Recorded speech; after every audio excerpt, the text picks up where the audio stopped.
Youth Congress का हमेशा बुलंद आवाज रहा, तो मैं यूथ कांग्रेस बोलूंगा, आप जिंदाबाद में यूथ कांग्रेस, सब लोग यूथ कांग्रेस। इसलिए कि मैं भी, मेरा भी जिंदगी का सफर और राजनीति में एनएससी और यूथ कांग्रेस से ही मेरा सफर चालू हुआ। हमारे हनुमंतराव जी भी अपनी जिंदगी एनएससी और यूथ कांग्रेस से पीसीसी अध्यक्ष तक उनका भी कैरियर रहा। तो आज एक चीज मैं यहाँ आने के बाद में थोड़ा अफसोस हुआ, सुरभि जी यहाँ आने के बाद में थोड़ा दिखने दो यार बेचारा, जब ये विजुअल्स मैं देखा हूँ तो इतना अफसोस हुआ मुझे। बुरा वक्त में मैं बच्चों के साथ में नहीं रहा, क्योंकि देखने के बाद में थोड़ा मैं इमोशनल भी हुआ हूँ। यूथ कांग्रेस का हमेशा एक योगदान रहा, जब जब कांग्रेस पार्टी संकट में रही, जब जब कांग्रेस पार्टी को जो है जो मुश्किलात फेस करना पड़ा, उन सारे चीज़ों को फेस करने में पहला अगर कोई रहता तो वो यूथ कांग्रेस और एनएससी। मुझे अच्छा याद है, गुलिस्ता कई साल पहले जब हमारे हनुमंतराव जी यूथ कांग्रेस के अध्यक्ष थे, जब का चीफ मिनिस्टर जो है एंटी पब्लिक पॉलिसीज के ऊपर एक धरना हुआ था हैबिट्स के अंदर, जबकि चीफ मिनिस्टर के घर पे जिस तरह के साथ में अभी मेरा भाई, मैं इतना भी कितना भी शाबाशी दे रोहित को, वो कमी होगा मेरे लिए, क्योंकि वो इतना प्रोग्राम उन्होंने किया है, इतने धरना उन्होंने किया है, इतना प्रोटेस्ट उन्होंने किया है यूथ कांग्रेस के कैरियर में। आई थिंक रोहित कितना बार जेल को गया, कोई भी नहीं गया होगा मेरे ख्याल से। हनुमंतराव जी को हैबिट्स के जेल में लॉकअप में डाले, हनुमंतराव जी को याद होगा नहीं, मुझे याद है हम लोग पूरा जेल पुलिस स्टेशन के अंदर तोड़ फोड़ कर देते थे, वो जमाना ऐसा रहा। लेकिन इस आने के बाद में मुझे देखना पड़ा, रोहित जी इतना प्रोग्राम किए, मुझे अफसोस इसलिए हुआ था कि ऐसा मुश्किल वक्त में मैं नहीं रहा। मेरे भी कुछ कारण थे, जो लोग मुझे दबाना चाह रहे थे, उन सारे चीज़ों को देखकर मैं अपना वजूद बताना चाह रहा था, मेरा जो खुददारी बताना चाह रहा था वही बता है। लेकिन हमेशा कांग्रेस के लिए मेरे दिल में वही जगह था और कांग्रेस के लिए आज भी वही जगह है। गए मैं जब से कैरियर चालू करा हूँ, जब से वही आज भी मेरा दिल में है। तो मैं रोहित भाई को इस प्रोग्राम में मुझे बुलाकर रोहित भाई जो सम्मान किया, मैं रोहित भाई को मुबारकबाद देते हुए, उसी तरह हमारे राकेश यादव, अशरफ भाई, सुजन हमारे एलएससी के उपाध्यक्ष सुजन भाई, हरविंदर हमारे एडवोकेट साहब भी, उनको भी मैं दावत देना चाहूँगा। बच्चे कितने बार जेल में गए उतने बार छुड़ाते गए बगैर फीस का, लेकिन इसका सिला आपको मिलेगा। तो मैं हरविंदर भाई को भी मुबारकबाद देना चाहूँगा। साईं बाबा, कृष्णा यादव, मुच्ची, संगप्पा वेंकट और हमारे आजी अली भाई, मोहम्मद मतीन भाई, मुजीब भाई, मोइज भाई, अली बाबा, वसीम भाई, मुजीब भाई, आमिर भाई, फयाज भाई और हमारे अनिल भाई, सोहेल भाई, अकील और पवन भाई। स्टेज पे जो है मीटिंग यूथ कांग्रेस का है, पूरे सीनियर्स बैठे। हमेशा यूथ कांग्रेस मेहनत करता, सीनियर्स आके बैठ जाते पहले। ठीक है, वो लोग सैक्रिफाइस करना सीखे हैं। हमारे एक्स कॉर्पोरेटर्स, हमारे गरिगंटी रमेश भाई और हमारे करोड़पति लखपति भाई लक्ष्मण यादव अन्ना और हमारे जगन अन्ना और हमारे श्रीकांत भाई, जितने भी हमारे सीनियर्स हैं उन सबको, और जितने भी हमारे यूथ कांग्रेस के भाई हैं उन सबको मैं आपसे एक ही बात कहना चाहूँगा। ఉన్నాడా నారాయణ స్వామి ఏడు వెనుక ఉన్నాడా, ఎప్పుడు బ్యాక్ బెంచ్లో ఉంటాడు ఆయన।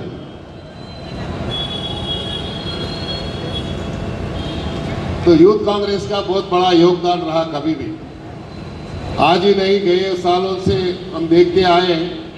लेकिन फिर एक बार जिम्मेदारी बढ़ गई, और देखो किस्मत का भी कुदरत का भी क्या है।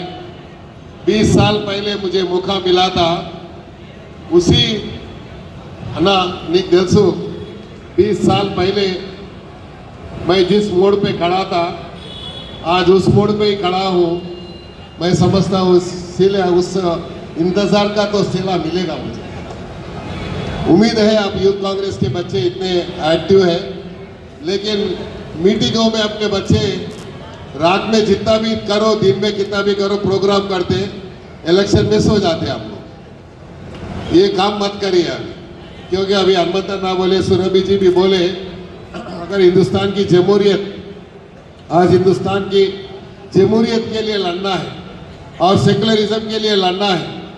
आज हिंदुस्तान की तारीख गवाह है जिस तरीके के साथ आज़ाद हिंदुस्तान के बाद में अगर कोई भी परिवार अगर कोई कुर्बानी दी है, वो सिर्फ और सिर्फ सोनिया गांधी की परिवार और जो है इंदिरा गांधी जी की परिवार कुर्बानियाँ दिए। और ये कुर्बानियों का अगर सिलसिला कोई परिवार से शुरू हुआ है, तो आज देखिए हिंदुस्तान की इतिहास के पन्ने अगर पलट के अगर हम देखेंगे, एक तो इंदिरा गांधी अपनी कुर्बानी दी आज़ाद हिंदुस्तान को बरकरार रखने के लिए। कईयों बार उनको थ्रेटन था, कईयों बार मुश्किल था, उसके बावजूद भी उन्होंने कहा नहीं, मुझे हिंदुस्तान आज़ाद देखना चाहता हूँ। आज़ाद हिंदुस्तान को लड़के हमने हिंदुस्तान लाया और इसको बरकरार रखने के लिए अगर मुझे कुर्बानी देना पड़ेगी। सोनिया गांधी का, इंदिरा गांधी जी का जो आखिरी तकरीर थी, उस तकरीर में उन्होंने कहा था अगर मेरा खून का एक कतरा भी इस देश के लिए कुर्बानी देना पड़े तो मैं तैयार हूँ, लेकिन हिंदुस्तान को, आज़ाद हिंदुस्तान को बचाने के लिए मैं कोई भी कुर्बानी देने के लिए तैयार था। इसीलिए इंदिरा गांधी ने अपनी कुर्बानी दी। उसके बाद में राजीव जी जो अच्छा खासा उन्होंने पायलट थे, यूथ कांग्रेस में नहीं कुछ भी नहीं, लेकिन राजीव जी को एक मौका मिला था हिंदुस्तान को चलाने का। और हिंदुस्तान के अंदर जो टेक्नोलॉजी रहने वाले, हिंदुस्तान की गरीबी हटाने के लिए, हिंदुस्तान की आवाम को जो एक नई दिशा दिखाने वाले, हिंदुस्तान के कोने कोने तक जो है जहाँ पर बिजली नहीं रहती थी वहाँ पर भी टेक्नोलॉजी देने वाले शाम पटरोड़े के नाम से जो है उन्होंने हिंदुस्तान के अंदर एक टेक्नोलॉजी लाकर आज हिंदुस्तान की टेक्नोलॉजी के लिए जो बात करते हैं उसका सहरा पूरा जो है राजीव जी को जाता है। राजीव जी भी अपना कुर्बानी दी। उसके बाद में फिर अगर हम देखेंगे, हाल ही में मोदी जी का मैं तकरीर देख रहा था, मुझे अफसोस हुआ वो तकरीर देखने के बाद में। इंदिरा गांधी, सोनिया गांधी की फैमिली चाहे फैमिली के लिए लड़ते हैं। मोदी जी अगर आप देखेंगे, हिंदुस्तान के पन्ने अगर पलट के देखेंगे तो जो कुर्बानियां उन्होंने दिया, सोनिया गांधी को 2 बार इस हिंदुस्तान की प्रधानमंत्री बनने का मौका दिया तो भी उन्होंने प्रधानमंत्री का सत्ता पे नहीं बैठे, इसलिए कि हिंदुस्तान जब पूरी दुनिया रिसेशन में थी, दुनिया जो है फाइनेंशियल इसमें थी, उस समय में जो है सोनिया गांधी ने कहा एक इकोनॉमिस्ट को ला के बिठाएंगे ताकि हिंदुस्तान की जो हालात बदले, हिंदुस्तान की जो हालात को, हिंदुस्तान को रिसेशन से बचाने के लिए हिंदुस्तान के सत्ते पे एक इकोनॉमिस्ट को लाना बोलकर जो है मनमोहन सिंह को उन्होंने प्रधानमंत्री बनाकर जो है वैसा त्याग दिया उन्होंने। तो आप बताइए, त्यागर सत्ता के लिए सोनिया गांधी हो, राहुल गांधी हो या प्रियंका गांधी हो, उनको तो 2-2 बार मौका मिला था, लेकिन उन्होंने सत्ता के लिए नहीं, देश के लिए कुर्बानियाँ दी। कुर्बानियों का सिलसिला इसीलिए उन परिवार से हुआ। आज अपने हिंदुस्तान की जमहूरियत कॉन्स्टिट्यूशन खतरे में है, इसीलिए राहुल जी ने भारत जोड़ो का यात्रा चालू कर जो है हिंदुस्तान के आम आदमी को जो है हिंदुस्तान की हालात बताने के लिए, आज हिंदुस्तान जो खतरे में है, जमहूरियत खतरे में है, कॉन्स्टिट्यूशन खतरे में है, इसको बचाने के लिए राहुल जी ने कश्मीर से लेके कन्याकुमारी तक, गुजरात से लेके महाराष्ट्र तक उन्होंने जो पादा यात्रा किया, भारत जोड़ो यात्रा किया, नफरत की दुनिया के अंदर जो है मोहब्बत की दुकान खोलने का जो संकल्प उन्होंने लिया, आज हमारे ऊपर ये जिम्मेदारी है। अगर हम लोग इस जिम्मेदारी से अगर थोड़ा भी अगर नज़रअंदाज करेंगे, थोड़ा भी जो केयरलेस करेंगे, फिर एक बार इस हिंदुस्तान के अंदर एक फिरका परत जमात आएगी। जिस तरीके के साथ कि हिंदुस्तान की, आज हिंदुस्तान की तारीख गवाह है, जो हिंदुस्तान की जो है सेकुलरिज्म, खासकर जो गंगा जमुना की जो तहजीब है, इसको अगर हम बरकरार रखना है तो आज नौजवानों के ऊपर यही जिम्मेदारी है। अगर नौजवान ये समझेंगे हम वोट डालें तो क्या होता, हम कैनवेसिंग नहीं हो तो क्या होता, कैसा भी जीत जाएंगे, ऐसा ख्वाबों पे मत रहिए। मैं इस देखा आज के विजुअल देखने के बाद में, आपने जो संघर्ष किया है, गए 10 साल से जो संघर्ष आपने किया है, घर घर में जाकर जो है इस गवर्नमेंट के खिलाफ में आप जो संघर्ष किया है, आप ये नहीं देखा आप परिवार क्या होगा, ये नहीं देखा आने वाले दिनों में हमको क्या होगा, आने वाले दिनों के हमारी जो हमारी लाइफ कैसा गुजरेगी ये नहीं देखा।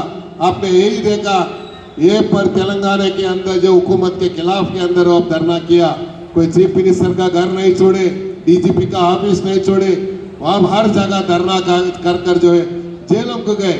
यानी आपके सैक्रिफाइसेस को जो है जरूर आपको जो है सही हक दिलाने के लिए आपका बड़ा भाई यहाँ खड़ा हो के मैं आपके सामने बताना चाहूँगा।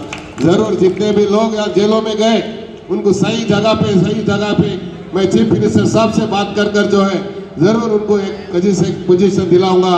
और आपके सैक्रिफाइसेस को देखकर आने वाले फिर जनरेशन जो यूथ कांग्रेस में आना चाहते हैं, अगर हम पार्टी के लिए सैक्रिफाइस करेंगे, पार्टी के लिए लड़ेंगे, पार्टी के सिद्धांतों के लिए लड़ेंगे, पार्टी के आदर्शों के लिए लड़ेंगे, तो कहीं ना कहीं हमको जो मौका मिलेगा सेवा करने का, वो सेवा दिलाने के लिए, आपको सही जगह बिठाने के लिए रोहित भाई को जरूर जो है जल्द से जल्द कहीं ना कहीं एक अच्छा पोजीशन मिलेगा। लेकिन उसके साथ में जो सैक्रिफाइस किए उनको भी एक पोजीशन दिलाऊंगा, ये मेरी वादा है आप लोगों से। हमारे बड़े भाई हनुमंतराव जी भी है, आपके सुरभि जी भी महाराष्ट्र से आकर जो है यहाँ पर तेलंगाना के कोने कोने में जो दौरा कर रहे हैं उनको भी मैं पेश की मुबारकबाद देना चाहूँगा। आप जो है जिस तरीके के साथ को यूथ कांग्रेस को लेकर आगे जा रहे हैं, मैं सभी यूथ कांग्रेस भाइयों से मेरी यही निवेदन है, जिस तरह अब तक लड़ते आए तेलंगाना के अंदर एक जो डिक्टेटरशिप को हटाने के लिए जो कोशिश आपने किया, आपका कोशिश जो सफल हुआ है उसमें आप कामयाब हो गए। लेकिन आज हिंदुस्तान की जमहूरियत खतरे में, सेकुलरिज्म खतरे में है, और सेकुलरिज्म को बचाने के लिए अभी 20 दिन आपको मेहनत करना पड़ेगा। ये 20 दिन अगर आप मेहनत करेंगे इंशाल्लाह जरूर जो है राहुल गांधी इस दुनिया के प्रधानमंत्री बनेंगे। आने वाले दिनों के अंदर 5 नाई के साथ हैदराबाद तेलंगाना के अंदर 6 गारंटियों को भी जरूर हम आवाम के तक पहुंचाएंगे। और आपसे मैं गुजारिश करूंगा, हमारे सभी युवजन कांग्रेस के बच्चों से, नौजवानों से, आप आज से चालू करिए आपका मेहनत। जरूर जो है 20 तारीख अपना जो है 20 दिन का ये मेहनत जो है जरूर रंग लाएगी और आप कामयाब होंगे, मुझे उम्मीद है। मैं यूथ कांग्रेस के ऊपर बहुत भरोसा करता हूँ, एनएससी के ऊपर बहुत भरोसा करता हूँ, हमारे महिलाओं के ऊपर भी बहुत भरोसा करता हूँ। आप मेहनत करिए। ये जो 13 तारीख के दिन अपना चुनाव है, लेकिन गिन के अपना 20 दिन अपने हाथ में है, 20 दिन मेहनत करिए। 20 दिन के बाद में रिजल्ट अपने सामने आएगा जून 4 के दिन। उसके बाद में राहुल जी प्रधानमंत्री बनेंगे। जरूर जो है हैदराबाद और तेलंगाना की आवाज बनकर जो है पार्लियामेंट के अंदर नौजवानों की आवाज मैं उठाऊंगा और नौजवानों की जो है हक दिलाने में मैं कोई भी कसर बाकी नहीं रखूंगा। और खासकर फिर एक बार मैं जो भी हमारे यूथ कांग्रेस के जितने भी नौजवान भाइयाँ यहाँ पर है, नीचे जितने भी मेरे भाइयाँ हैं, आप सबको फिर एक बार मैं मुबारकबाद देना चाहूँगा। फिर एक बार I would like to express my regrets, जो मुश्किल टाइमों पे आप लोगों के साथ नहीं रहा, लेकिन आज से मैं वादा करूंगा आपका हर मुश्किल में मैं साथ दूंगा। हर एक बार आपसे कंधे से कंधा मिलाऊंगा, हर एक बार आपके साथ रहूंगा। आपका जो है जो भी आपका ये इरादा है, जो भी काम करने का तरीका है, मेरी पूरी सपोर्ट आपके साथ रहेगी। ये जो मौका मुझे दिया है सभी नौजवान और जो है यूथ कांग्रेस के सभी साथियों को, खासकर हमारे रोहित भाई को मैं फिर एक बार दिल से मुबारकबाद देना चाहूँगा। Thank you.